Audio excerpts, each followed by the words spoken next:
What's going on with the Argentine economy? Why are things happening the way they are? I made a video about Argentina earlier, but now I want to look more deeply into it and find out more exactly what's happening. So I have this article up from Brookings, and I'm going to read it. Lessons learned from Argentine economy under Macri.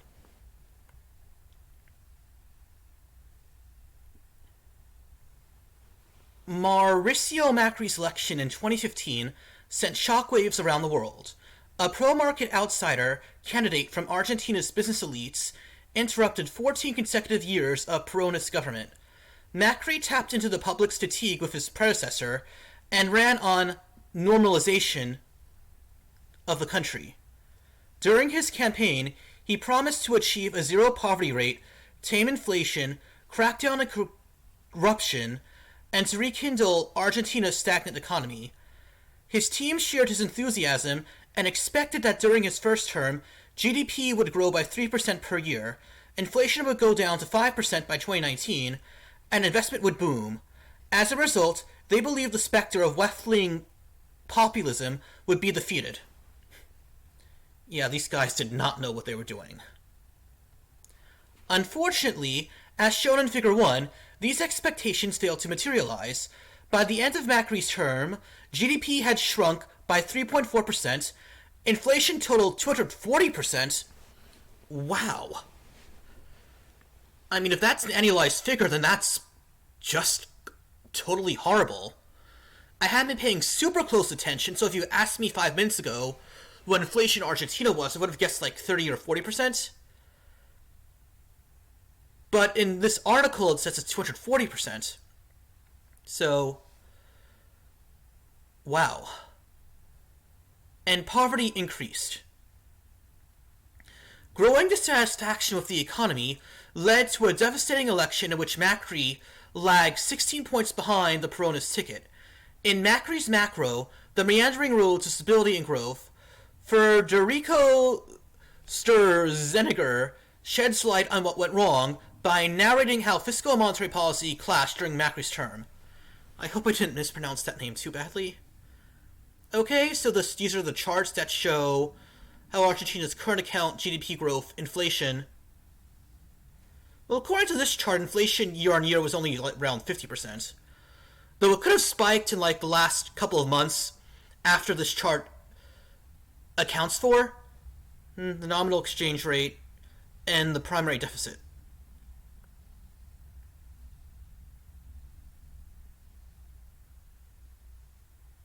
Okay, so these are the economic indicators that they're talking about. Sturzenegger argues that Macri's emphasis on gradualism was a double-edged sword. Despite the credit risk it entailed, financing the deficit while pursuing other reforms was viewed as possible at first due to low debt. However, the primary motivation for the strategy was political, to build support for economic adjustments. Macri's team believed it was necessary to avoid the stigma of being perceived as a conventional right-wing candidate, in order to build support for severe economic adjustments. Despite its initial success, political support wavered once its economic risk materialized.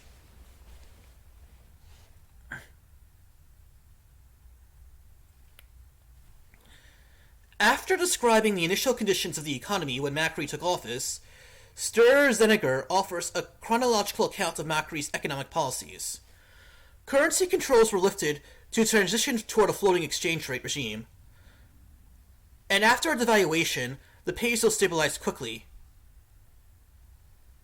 Yeah, it's always best to just get devaluation out of the way, because maintaining a currency at a high level, if you're a country that just doesn't produce that much, is just never going to last in the long term. And it's better to just get a devaluation over with as soon as possible so you can just move on quickly. A devaluation also means that your economy's current account position is embracing reality, because if you just don't have that much to export anyway, then you don't have anything to back up your currency, so it's just best to accept reality and stop, artificially propping up your currency. Okay. Subsequently, the government reached a settlement with creditors, who had refused Argentina's debt restructuring deals from its 2001 default.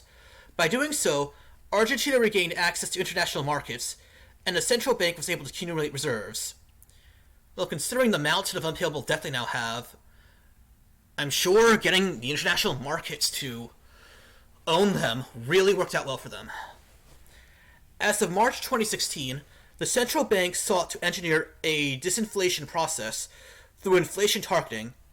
While critics claimed that its targets were unrealistic since inflation was already high, Sturzenegger shows that many countries have successfully pursued inflation targeting starting at similar rates. Indeed, disinflation under inflation targeting was successful. Inflation, which had hovered between 25 and 40% for almost a decade, quickly fell below this range. By the end of 2017, core inflation was running at 17%, and expectations for 2018 were 14%. This program was abruptly interrupted in 2018. Okay, so they were making a little progress on reducing inflation.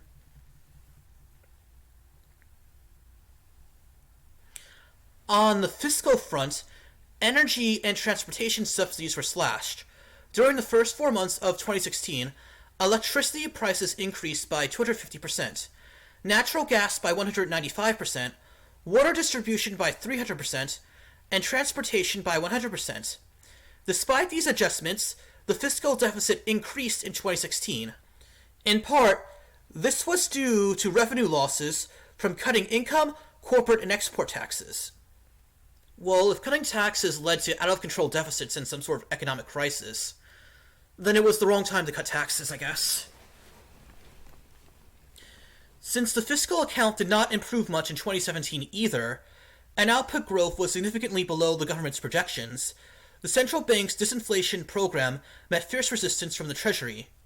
Specifically, disinflation exacerbated the challenges the fiscal account was already facing, given that half the government's spending was backwards indexed.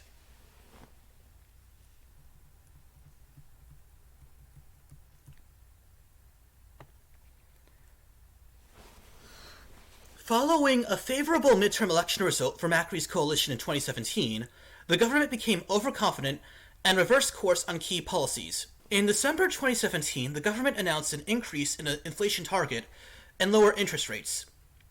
Contradicting the central bank's program, a permanent loss of credibility ensued as the undermining of central bank independence was interpreted as an institutional shift.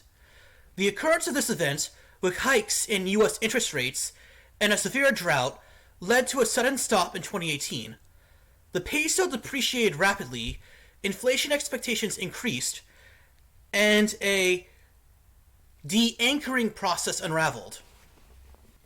Okay, I think what they're saying is that looser monetary policy, combined with a drop in exports because of the drought, led to the peso depreciating, and that led to inflation increasing, which caused additional problems further down the line.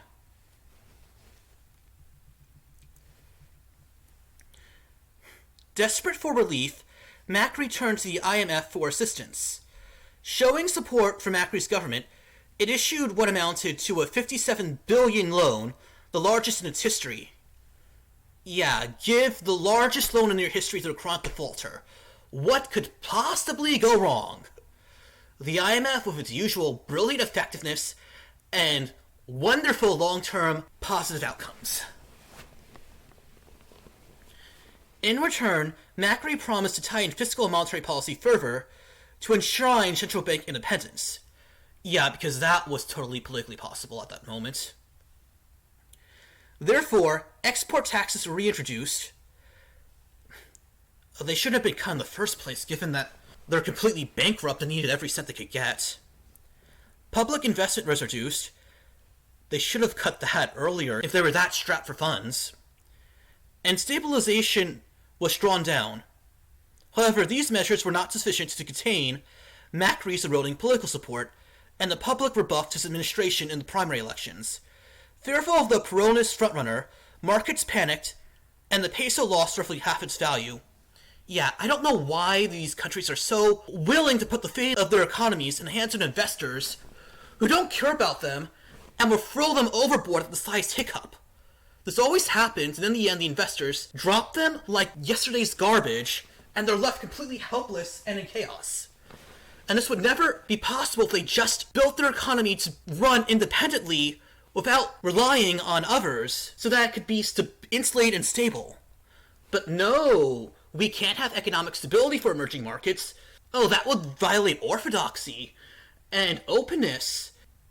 The author concludes that the divergence between expectations and reality was mostly due to the government's fiscal policy. Duh, if you just run balanced budgets, these kind of crises won't happen.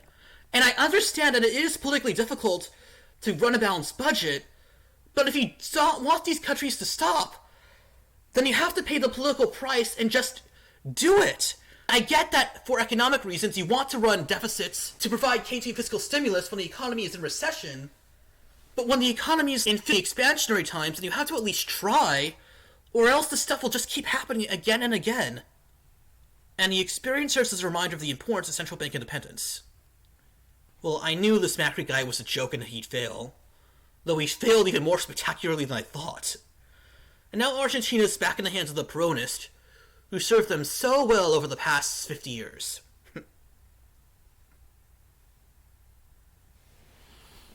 Well, okay, so I think I basically get what happened. A combination of a drought and looser monetary policy led to a devaluation of the peso, which jacked up inflations, which in turn weakened the government's fiscal position, and that combined with a political shock to investor confidence caused a complete run of the peso and Argentina's economy to completely implode. And that's why you have to run balanced budgets, and you can't leave your economy dependent on foreigners who will throw it overboard at the first sign of trouble. Alright, I think that's it for the video. Please like, subscribe, leave your thoughts in the comments, and hit the notification bell.